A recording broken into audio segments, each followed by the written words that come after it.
안녕하십니까? 오늘 하나님의 말씀 창세기 18장 5절입니다. 내 말대로 그리하라. 오늘 제목은 천국 열쇠의 사용처입니다.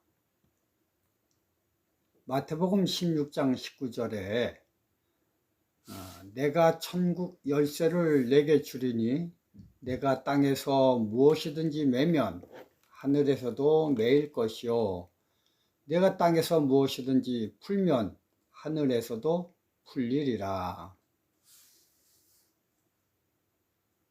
이 성경절 말씀과 동일한 의미를 가진 구약 말씀이 오늘 주제절인 내 말대로 그리하라이다. 저는 이렇게 생각합니다. 생각해 보십시오. 나에게 천국 열쇠가 있다면 얼마나 행복하겠습니까? 또 내 말대로 모든 것이 다 된다면 얼마나 기쁘겠습니까? 그런데 막상 그렇게 주어 봤더니 행복한 것이 아니라 최악의 죄를 짓는데 활용하고 있었습니다. 바로 로마 천주교회가 마태복음 16장 19절을 자기에게 적용한 결과였습니다. 로마 천주교회가 마태복음 16장 19절을 적용한 이유는 바로 앞절에 또 내가 네게 이르노니 너는 베드로라 내가 이 반석 위에 내 교회를 세우리니 음부의 열쇠가 이기지 못하리라 18절이죠. 이 말씀 때문입니다. 예수님이 베드로에게 이 권세를 주었고 그 베드로가 로마에서 죽으며 자기들에게 고난 이양을 했기 때문에 자기들이 그 권세를 위임받았다고 그들은 주장하고 있습니다. 그런데 우리가 그 앞절을 더 보면 베드로라고 하는 어떤 물질적 사람에게 이 권세를 준 것이 아닌 것을 우리가 보게 됩니다. 마태복음 16장 15, 16절 가라 사대 너희는 나를 누구라 하느냐 시몬 베드로가 대답하여 가로되 주는 그리스도시요 살아계신 하나님의 아들이시니이다. 예수님을 메시아로 인정하는 그 정신에 교회를 세우신다고 하셨고 그런 사람에게 천국의 열쇠를 주신다고 하신 것임을 우리는 성경을 통해 알게 됩니다.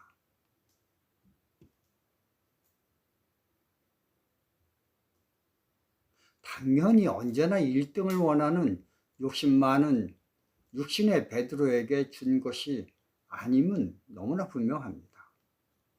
만약 베드로라는 한 인간에게 이러한 권세를 주었다면 얼마 안 있어 붙잡혀 죽는 예수를 저주하며 모른다고 하는 베드로에게 천국의 열쇠가 있었다면 이 세상이 어떻게 되었을까요? 불완전한 베드로라는 한 인간에게 천국의 열쇠를 주었다는 주장만큼 비이성적인 것은 없습니다.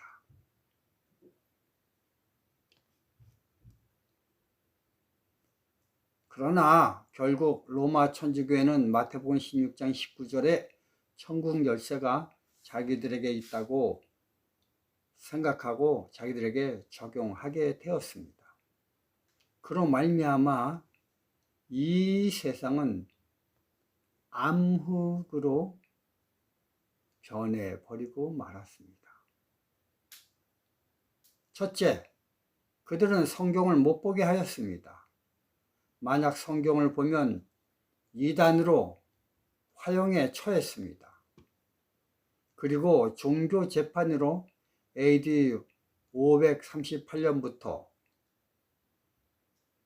이 538년은 세 뿔이 뽑히는 마지막 나라인 돈코트가 멸망한 나라입니다.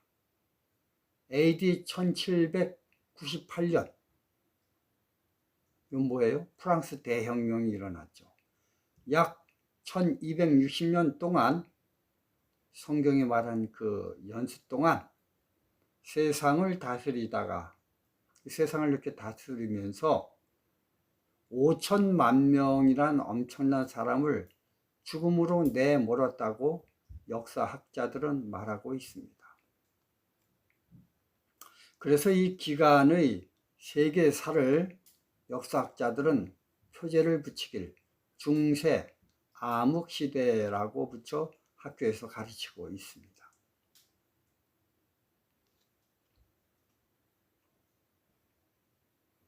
우리는 로마에 가면 베드로 대성당이란 세계 최고의 건축물과 또 그 안에 담겨져 있는 세계 최고의 미술 작품들을 보게 됩니다. 그런데 로마 천주교회는 이 건축물을 짓기 위해 마태복음 16장 19절에 천국 열쇠를 정말 사용하였습니다. 그래서 돈을 얼마 내느냐에 따라 천국을 가게 했고 연옥에 있게 했고 지옥에 가게 했습니다. 이것이 그 유명한 면죄부 판매 사건이죠. 또 그 돈으로 지은 것이 바로 베드로 성당입니다. 로마 천주교의 주장대로 천국의 열쇠를 인간 교황에게 주었더니 지옥이란 지옥은 온통 하나님이 다 뒤집어서 버리고 말았던 것입니다. 마태복음 6장 31절 32절 그러므로 염려하여 이르기를 무엇을 먹을까 무엇을 마실까 무엇을 입을까 하지 말라. 이는 다 이방인들이 구하는 것이라. 예수님이 말씀하시길 천국의 열쇠를 활용하여 물건을 얻는데 사용하지 말라고 하셨습니다. 이런 것을 구하는 것은 이방인들이나 하는 짓이라고 성경은 말하고 있습니다. 천주교회 교황은 이 권한으로 이 세상 최고의 지위에 올랐습니다. 세계사는 그것을 가리켜 카노사의 굴력이라는 파트에서 잘 논리적으로 적어놓고 있습니다. 계시록 11장 1절 2절 또 내게 지팡이 같은 갈대를 주며 말하기를 일어나서 하나님의 성전과 제단과 그 안에서 경배하는 자들을 청량하되 성전 밖 마당은 청량하지 말고 그냥 두라. 이것을 이방인에게 주었으니. 하나님 백성이 거하는 성소 안과 이방인들이 거하는 성전 밖 마당은 엄연히 다릅니다. 그래서 하나님은 성전 안은 측량하되 성전 밖 이방인들을 거하는 곳은 측량하지 말라고 하셨습니다. 왜 이런 차이를 두셨을까요?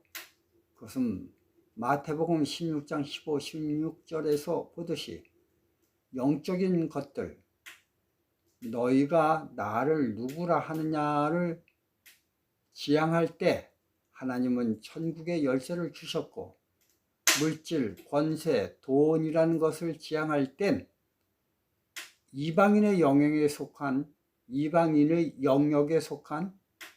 이방인이라고 하신 것입니다.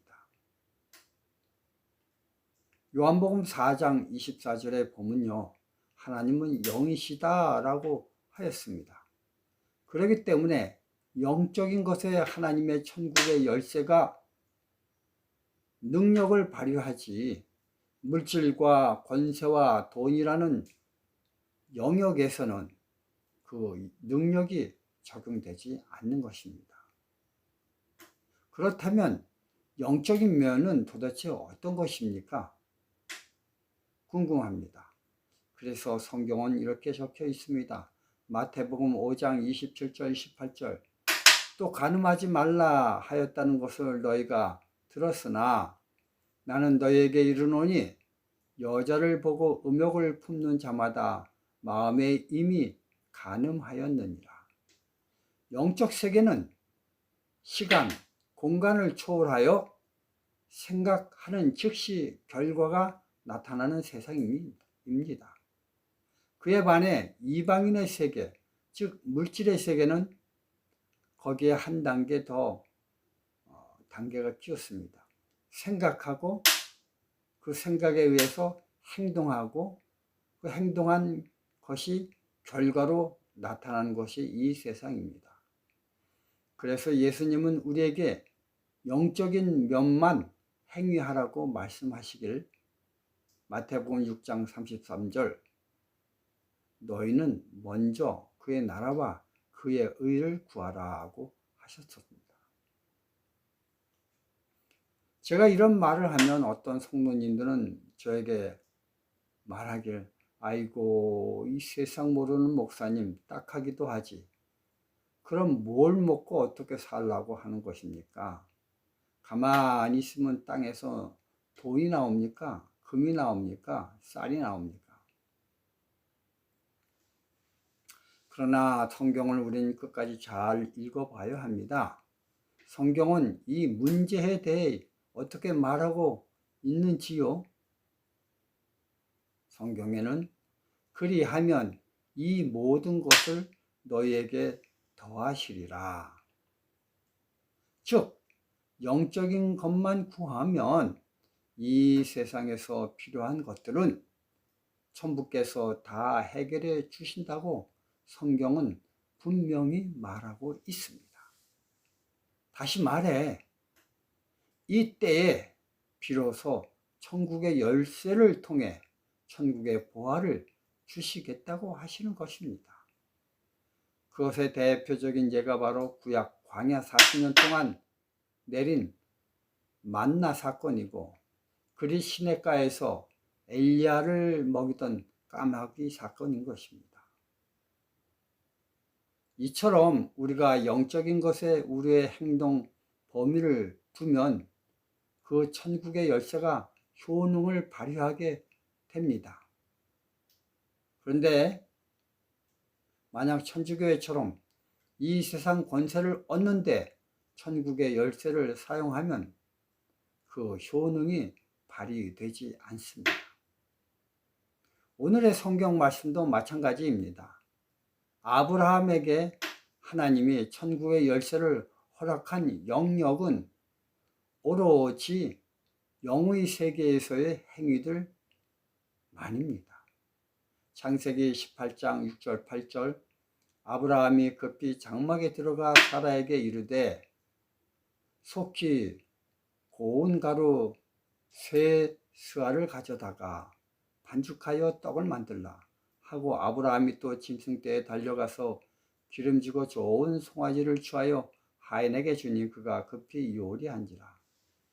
아브라함이 버터와 우유와 하인이 요리한 송아지를 가져다가 그들 앞에 진설하고 이처럼 하나님께 영광 돌리는 일의 영역 안에서 아브라함 맘대로인 내 말대로 하라가 적용되고 있는 것입니다.